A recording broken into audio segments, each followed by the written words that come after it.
Alright, Shalom. Before I begin this video, all praise, honor, and glory goes into Yahweh, Bahashem, Yahweh Shai, Bahashem, Rakak Wadash. Double honors to the elder apostles of Great Millstone, GMS, who rule well and teach well and taught us his truth, as well as the sincere salutations to the elder bishops, along with you brothers who are laboring all throughout the four winds of the earth. Alright, in sincerity and in faith. Yahweh Bahashem, Yahweh Shai, Bahashem, Rakak Wadash. Barakathum to all the sincere Akim. Alright. Shalom, shalom, shalom. Can't say that enough. And the title of this video letter, right? The title of this lesson, through the spirit and power of Yahweh Shemel Shai, is the greatest depression is coming, right? Because the Great Depression is going to be a cakewalk compared to what's about to take place in our lifetime. Hyperinflation. All right, and ultimately they're going to introduce the MOTB. All right, because these paper dollars, that's getting done away with. They're about to step into a digital currency. So let me just go ahead and I'm going to play. It's a pretty quick video. Just with some details on the Great Depression. All right, and then bring out some precepts. Lord's will is edifying. Other than a dramatic and crushing fall.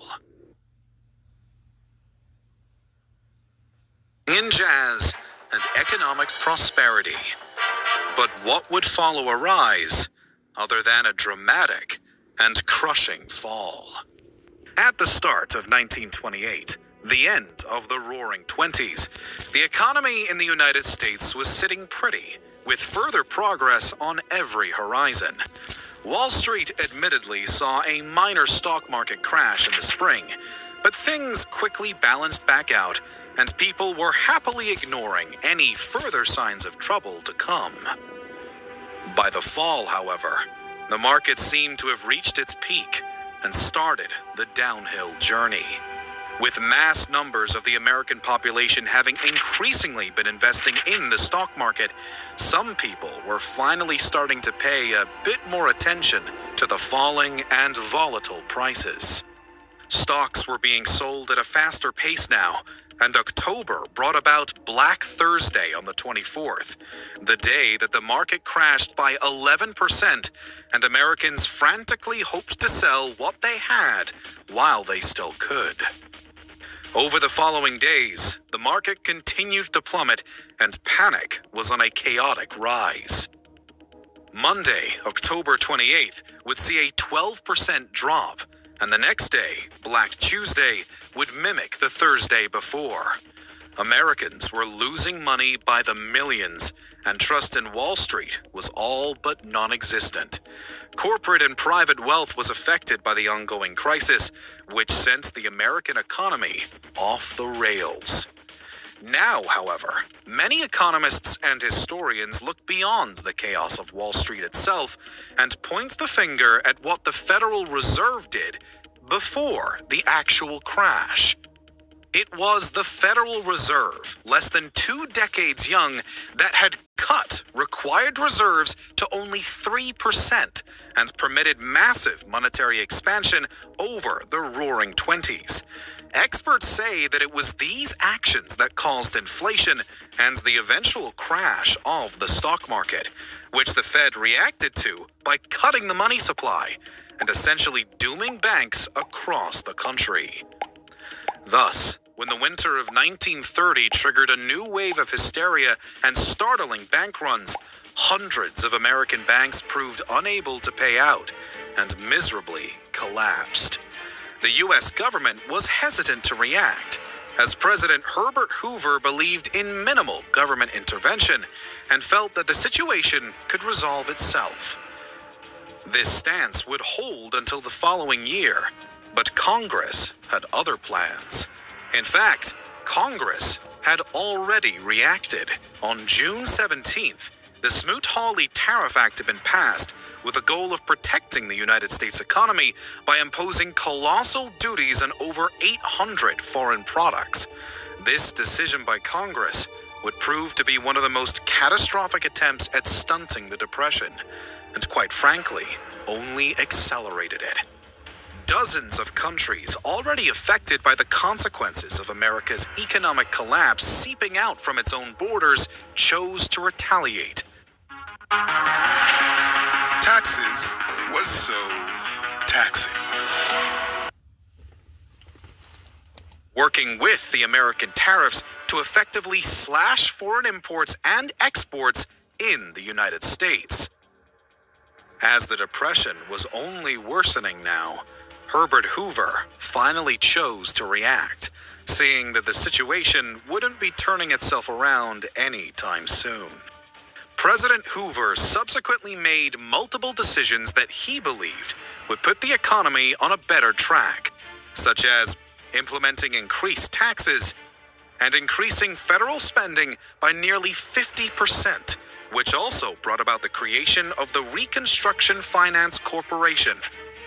This being meant to provide loans to struggling banks. Hoover was hoping to give the economy a bit of a kickstart and the stability to keep prices high, which in turn would keep wages from dropping. But this meant little to the 15 million or so unemployed Americans and the growing thousands of closed banks across the country. People were growing hungry, homeless, and angry with their government's failures. It then comes as no surprise that when the next presidential election rolled around, a new face was elected to solve America's ballooning problem. In 1933, Franklin Delano Roosevelt won the presidential election in a landslide. Franklin Roosevelt, dubbed FDR, had run his campaign on promises to provide aid for the impoverished American people and find a new solution for the nation to crawl its way triumphantly out of the Great Depression. His inaugural address after the sweeping election victory would become widely remembered for his famous quote, "The only thing we have to fear is fear itself." And it was this attitude that would follow him throughout his efforts to recover the economy and public trust. FDR's calm and in-control attitude would serve a much-needed purpose during a time of such panic, and he would utilize this fact through his live radio talks that would become known as his fireside chats. His goal with these talks was to keep the American public in the loop on everything that he and Congress were up to and how they planned to act. Particularly, there was an important focus on Roosevelt's New Deal. The New Deal was a string of domestic policies and programs with which the president promised to take a method and try it. If it fails, admit it frankly, and try another. It was a reassurance. New Deal was a string of domestic policies and programs with which the president promised to take more control. More control. The worse it get, the more control Esau Edom get.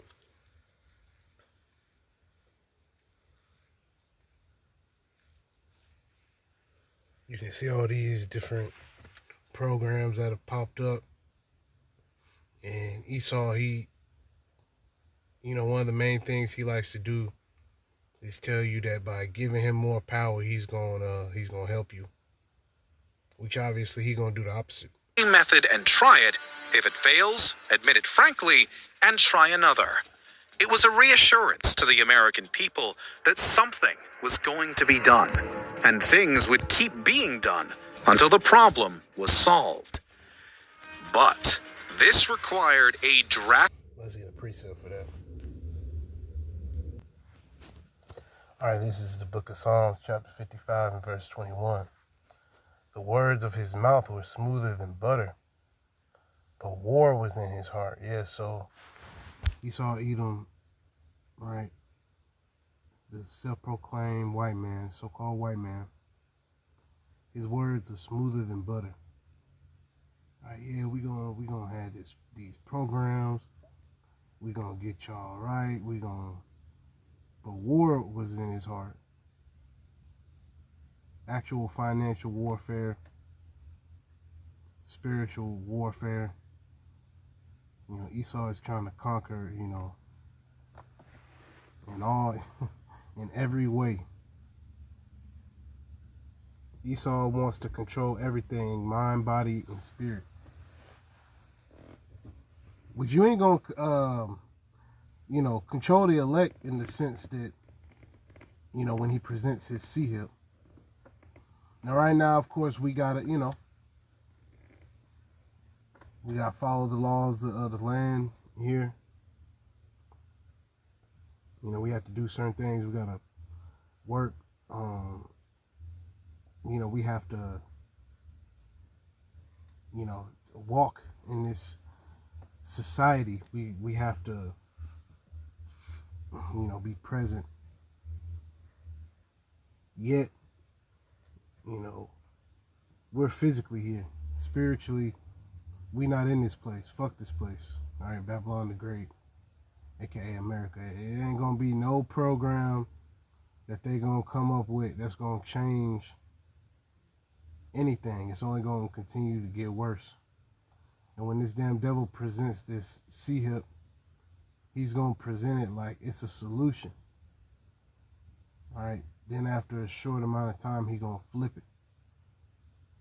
He gonna get aggressive with the pushing of the C-hip, all the way to the point to where if you don't take the C-hip, all right, you're subject to be deleted, which we'll gladly take that. It is what it is. The scriptures speak about, men, specifically Israelite men, being beheaded for the name of Yahweh Hashem Yahushai and not taking the C-hip. So if we gotta, if heads gotta roll, all right, and if it's gotta be ours, a Lord's will of the elect, all right, because some of us are gonna have to go through that. Psalms 55:21. The words of his mouth were smoother than butter, but war was in his heart. His words were softer than oil. Yeah, we gonna get y'all all figured out. We got these programs, we got this, we got that. All right. Yet were they drawn swords. Because ultimately, once again, this is meant to control you. And it's meant to destroy you. It says, cast thy burden upon the Lord, and he shall sustain thee. He shall never suffer the righteous to be moved. Yeah, so he gonna keep the righteous steadfast. He gonna keep the righteous standing boldly right in Esau Edom's face, telling him that he going into slavery, he going into captivity, along with you other nations. It ain't shit you can do about it. Right? It's only going to continue to get worse. All right, and the Lord, Yahweh Hashem Yahushai, is going to completely destroy Babylon the Great, a.k.a. America. That's why we don't have to sit up here stressing, about, the economy. What's happening with the stocks. Now, of course, we pay attention to all these things, tying it into prophecy, yet we not sitting here ripping our hair out, when the Dow Jones just completely tanks. We not going to be freaking out. We going to be happy. We going to be joyous. We're going to be saying, Thawadi Abba Shem Yahushai. All right? Psalms 55:23. But thou, O Yahweh Shem Yahushai, shall bring them down into the pit of destruction. This place is going to be completely destroyed. Bloody and deceitful men shall not live out half their days. Yeah, so you think you're going to live a full, wicked, evil life. You're not even going to be able to commit half of the shit you want to. All right, the buck stops here, Esau. Esau been running around with his chest puffed out. You about to get your fucking chest caved in. And excuse my language. You about to get your chest caved in. by the Lord. Esau got his chest out. He puffing his chest out because of his military might, because of his money. You low level. You just the wicked. That's all you are, man. You a pawn.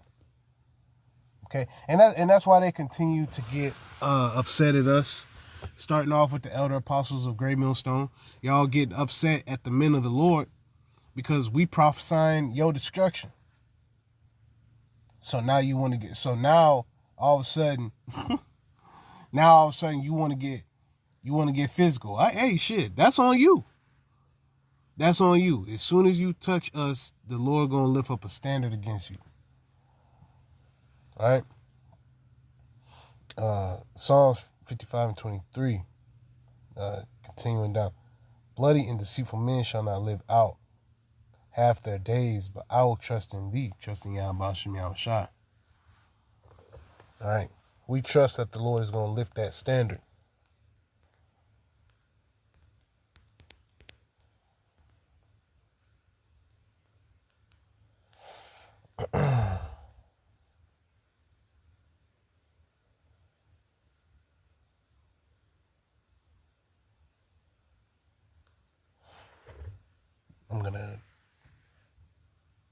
I'm gonna read both.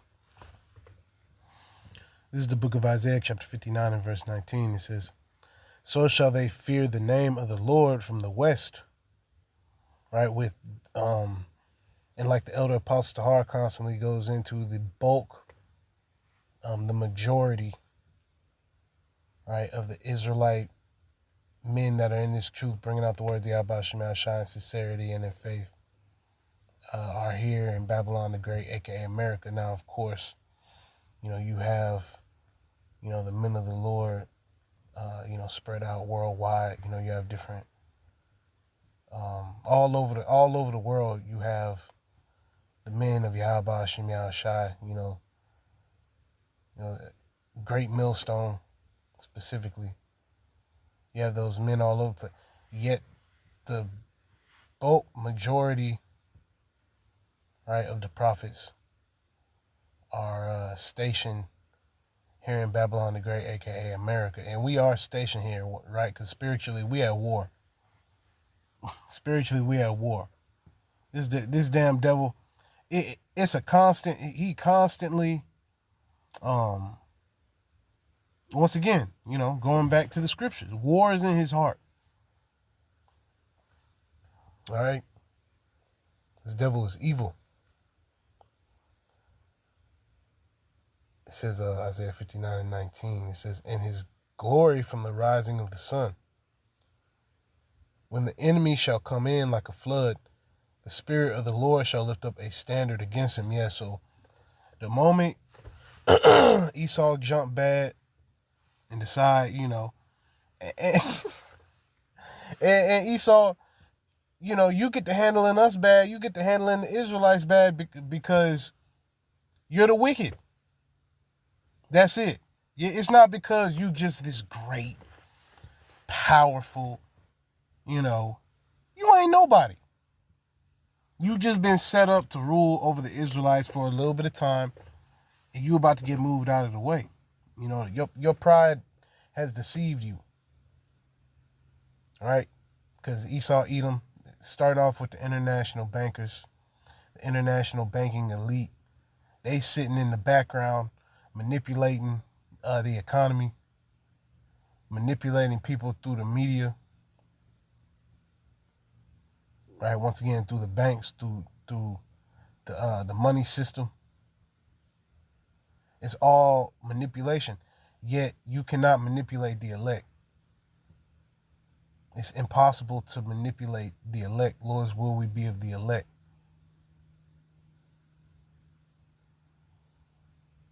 Now, of course, we sin, yet, to the best of our ability, we don't sin. Therefore, Esau cannot manipulate us. Yeah, hey, because Esau, Edom, the self-proclaimed white man, he manipulating everybody else besides the elect. You see all these bugged out 2/3 niggas. You see the heathen. You know, they're every day actively they being manipulated. Isaiah 62:10. Go through the gates, prepare ye the way of the people, right? Israelites. Cast up the highway. Gather out the stones, lift up a standard for the people. Yeah, so it's a standard being lifted up. All right, you come into this truth, you held to a certain standard. The highest standard through the spirit and power of Yahweh Hashem Yahushua. All right, you being an Israelite man in this truth. All right, more specifically, from the elder apostles of Great Millstone on down.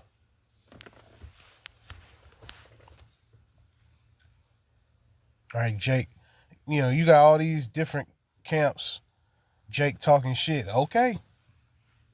Just wait till Esau come out with this C-hip. Because only Great Millstone is speaking on the C-hip.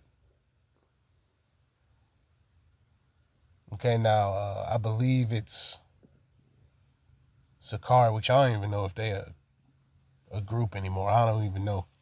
I don't pay attention to them. But from what I have observed, I see every once in a while they bring up the MOTB. You know, yet everything else that they say is just it's off. All right. And only Great Millstone is constantly bringing out the C-hip and hammering that point home. That's one of the trademarks of the Great Millstone, is hammering that point home that a C-hip is going to be pushed out on a worldwide scale. All right. Let me go back to that video. Was going to be done, and things would keep being done until the problem was solved. But this required a drastic increase in government interference, which some today still view as problematic. Nevertheless, it was what FDR opted to do. In the initial period, deemed the first 100 days, Congress got to quick work passing new laws and programs, including the Federal Emergency Relief Act, the Agricultural Adjustment Act, the Securities and Exchange Commission, the Civilian Conservation Corps, and the National Recovery Act, amusingly shortened to the NRA.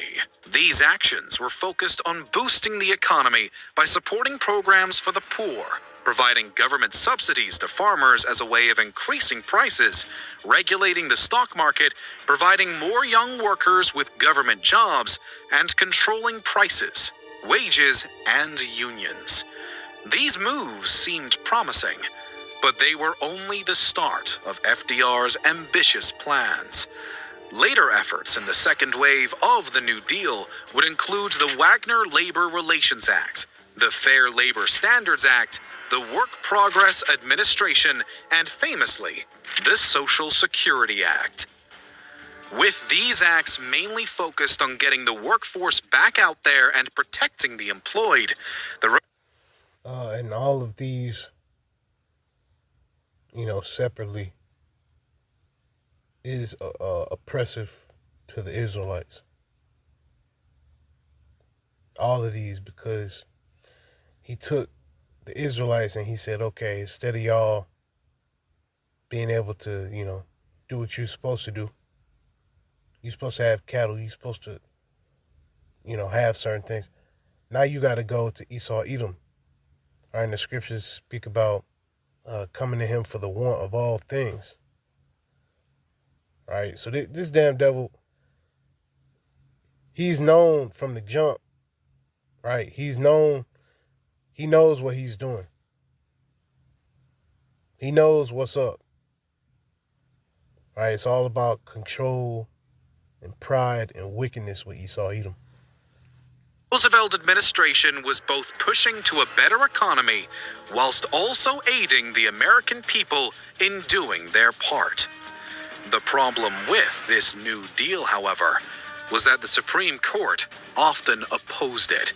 By 1937, FDR was growing fed up with the resistance to his ideas, and he looked to fix that by packing the Supreme Court. This faulty conclusion turns much of the public against Roosevelt, and Congress proved unable to make it happen. Regardless, many economic historians doubt that Roosevelt would have resolved the Depression anyway, even if the opposition to his ideas had been dealt with. Some go as far to say that FDR did no better than Hoover. He simply made the same changes on a larger scale. One big difference, however, was the move by FDR to remove the United States from the gold standard, which thus far had impacted the economic downfall by slowing export demands. Still, one study by economists at the University of California found that Roosevelt's New Deal actually lengthened the Great Depression by nearly a decade.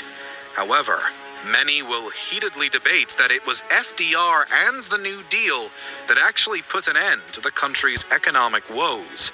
And quite a few economists are part of this group. And the 30s were so trash that they had to suit up and boot up and go to war, to get their lick back. They had to, you know what I'm saying? They had to go to war because war is extremely profitable. Right? The import and the export of them war goods, they spend billions upon billions of dollars just on defense here in Babylon the Great. So there's a lot of money in war. And there's a lot of money when you are the victor of these wars, which Babylon the Great, aka America, was a victor in many ways, because not only did the world start to really understand the power that came from this place, but also the influence, in the 40s, 50s, everybody wanted to be like America. 60s, everybody wanted to be like America. Going into the 70s, all right, the 80s, the 90s, the 2000s. Everybody wanted to be a Babylonian. Okay? Now it's the opposite. Now you go to these different countries and you say you're from America, they looking at you crazy. Because the other nations, they drunk, off the wine of Babylon. And it's honestly starting to wear off. Like when you drink, when you drink a lot of wine, and there comes a point where at first you enjoying it, but after a while,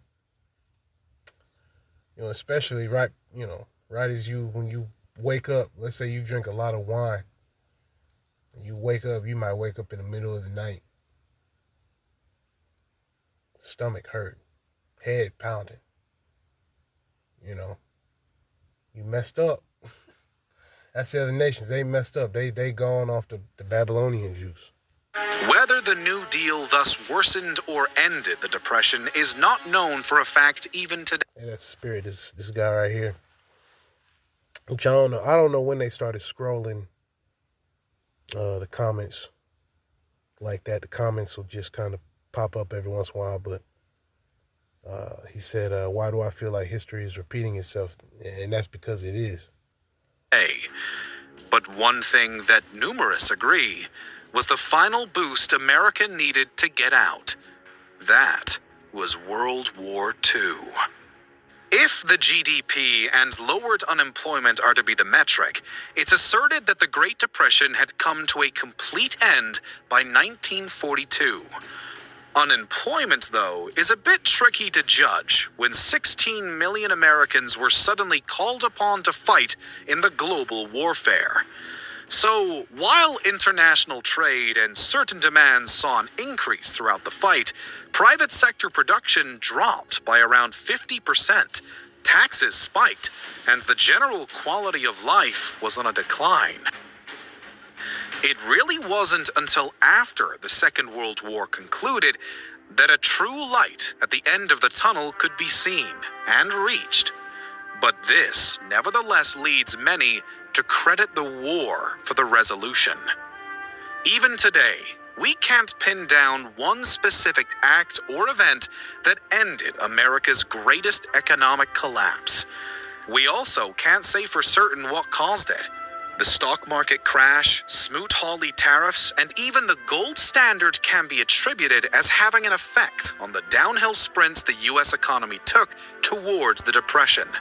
But it's not possible to blame just one, or even to blame only those factors. Doing so would be no different than claiming that World War II resolved the crisis. It's just not that simple. Yeah, and ultimately, man, this place is fucking done. It's through. We gonna have, the greatest depression, and it ain't gonna be no crawling out of it, right? It ain't gonna be, some sort of recovery act, because you're gonna have certain Edomites that are gonna say, oh yeah, once WW3 pops off, we gonna bounce back. Just like how we did before. No. You not bouncing back, man. I'm going to get one last precept and then end the video. All right, this is the book of Revelation, chapter 11 and verse 14. The second woe is past, and behold, the third woe cometh quickly. All right, woe meaning death and destruction.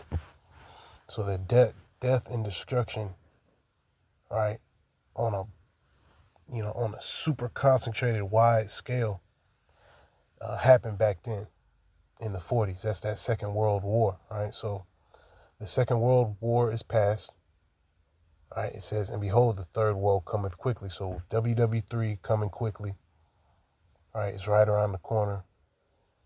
Yet we have to see that C-hip first. That C-hip is the key that's going to open the door to all this crazy madness. It's going to be like the Great Depression. The line, like the pictures of the Great Depression lines, that's going to be light work compared to what's about to come. You're going to see lines. You're going to have to sit in line, for a can of peas. And by the time you get to the front of the line, ain't no can of peas. It's going to be fighting in the lines. All right? And that line shit is only going to last for a second. They might have a food bank. They might have a food bank for maybe 48 hours. Then they're going to say, okay, we out of food. And we saw examples of that during the C1 Neezy. All right. We seen that. We seen people waiting in line. They waiting in line all damn day for a box with one loaf of bread, one box of hamburger helper, all right, some powdered milk. All right, it's going to get bad out here. It's going to get to the point where people are going to be breaking into each other's houses, man. All right, they're going to come. And that C-hip, Esau think he going to get that full control with the C-hip. No. It's just, once again, it's kicking up. All these prophecies happening are like dominoes, bigger dominoes. All right, and it's a big snowball effect. It's gathering, building up momentum, man. All right, we stepping into them times, and circling back to the title of the video, the greatest depression. The greatest depression ever is coming, man. It's on the way. All right, and that's something that we hope and we pray for. All right, and we pray that Yahweh Shem Yahshua B'Shem HaKakwadash saves us. All right, in the time of his return. All right, beaming up the elect of the nation of Israel, Lord's will, you sincere Akim, all throughout the four winds of the earth. Right, you're of the elect. Okay, from the elder apostle Tahar on down. Are you sincere, hopeful, elect Akim out there? Yahweh Hashem Yahshai Ba'Hashem Rakakwadash. Baraka Thumb to you, brothers. Once again, double honors to the elder apostles of Great Millstone. Rule well and teach well. And enough respect to you, brothers, worldwide in Salakia. Shalom also to the elder bishops, along with you, brothers who are laboring all throughout the four winds of the earth in sincerity and in faith. Yahweh Hashem Yahshai Ba'Hashem Rakakwadash. Baraka Thumb to you, brothers, man. And as things continue to get worse and worse, that builds up our faith, that builds up our confidence in Yahweh Shai, knowing that Yahweh Shai is causing these things to happen, and that the Heavenly Father is going to send His Son, to save the elect of the nation of Israel. Lord's will, we be of the elect. So, Kwam Yasha'Allah, Barakatha Yahweh, Barakatha Yahweh Shai, Abba Ball, Shalom.